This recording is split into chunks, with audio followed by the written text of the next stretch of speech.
जय माता दी भक्तों, स्वागत है आपका अपने चैनल पर प्रभु के भजन में। आइए आज दुर्गा महात्म्य का 7वां अध्याय का श्रवण करते हैं, चंड और मुंड का वध।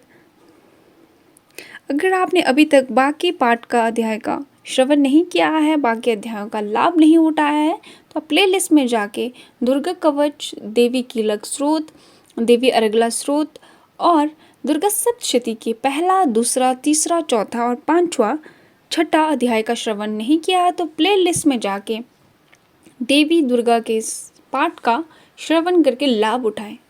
चलिए 7वां अध्याय का श्रवण करते हैं। मैं मातंगी देवी का ध्यान करता हूँ। वे रत्नमय सिंहासन पर बैठकर पढ़ते हुए तोते का मधुर शब्द सुन रही है। उनके शरीर का वर्ण श्याम है। वे अपना एक पैर कमल पर रखे हुए हैं। उनके अंग में कसी हुई चोली शोभा पा रही है। वे लाल रंग की साड़ी पहने, हाथ में शंखमय पात्र लिए हुए। उनके बदन पर मधु का हल्का हल्का प्रभाव जान पड़ता है और ललाट में बिंदी शोभा दे रही है। ऋषि कहते हैं, तदंतर शोभ की आज्ञा पाकर वे चंड मुंड और दैत्य चतुरंगिनी सेना के साथ अस्त्र शस्त्रों से सुसज्जित होकर चल दिए। फिर गिरिराज हिमालय के सुवर्णमय ऊंचे शिखर पर पहुंचकर उन्होंने सिंह पर बैठी देवी को देखा। वे मंद मंद मुस्कुरा रही थी। उन्होंने देखकर दैत्य लोग तत्परता से पकड़ने का उद्योग करने लगे। किसी ने धनुष तान लिए, किसी ने तलवार संभाली और कुछ लोग देवी के पास आकर खड़े हो गए। तब अंबिका ने उन शत्रुओं के प्रति बड़ा क्रोध किया। उस समय क्रोध के कारण उनका मुख काला पड़ गया, ललाट में भुआई टेढ़ी हो गई और वहां से तुरंत विकराल मुखी काली प्रकट हुई, जो तलवार और पाश लिए हुए थी।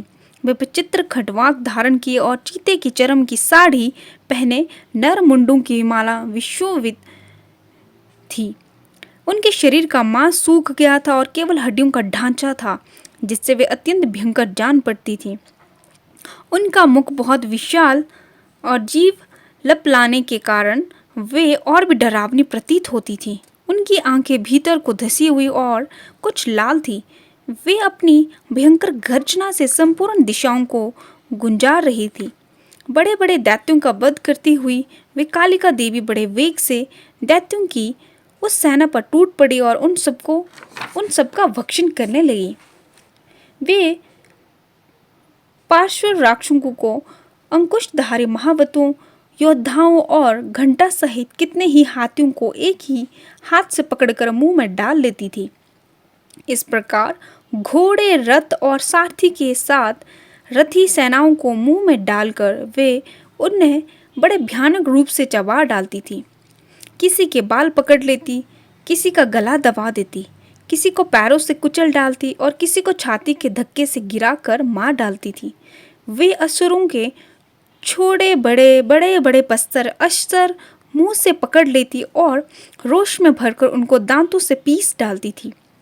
काली ने बलवान एवं दुरात्मा दैत्यों की वह सारी सेना रौंद डाली और खा डाली। कितनों को मार डालकर भगा दिया। कोई तलवार के घाट उतार गए, कोई खटवांग से पीटे गए और कितने ही असुर दांतों के अग्रभाग से कुचले जाकर मृत्यु को प्राप्त हुए। इस प्रकार देवी ने असुरों की उस सारी सेना को क्षण भर में मार गिराया। यह देख चंडमुंड और अन्य अत्यंत भयानक काल देवी को ओर दौड़ा तथा महादैत्य मुंडन भी अत्यंत भयंकर बाणों की वर्षा तथा हजारों बार चलाए हुए चक्रों से उन भयानक नेत्रों वाली देवी को आच्छादित कर दिया।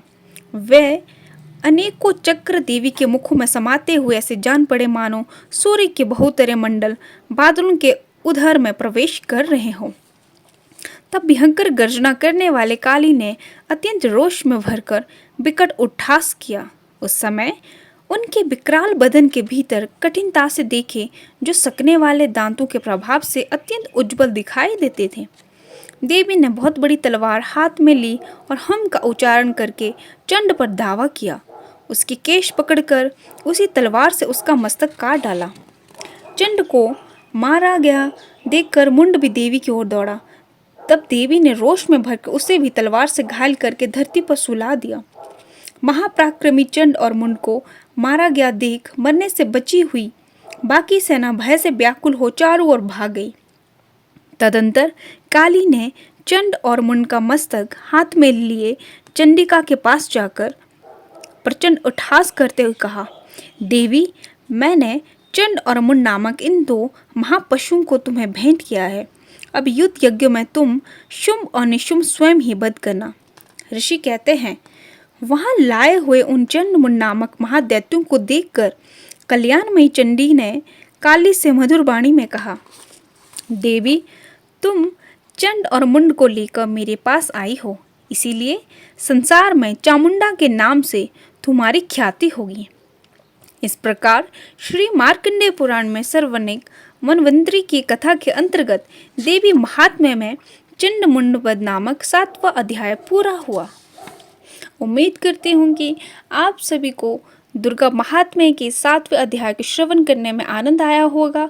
अगर आपने अभी तक बाकी अध्याय का श्रवण नहीं किया है या फिर देवी कवच और देवी अर्गला स्रोत और कीलक स्रोत का श्रवण नहीं किया है, तो आप प्लेलिस्ट में जाके उन अध्यायों का श्रवण करें और दुर्गा माँ के इन अध्यायों का लाभ उठाएं।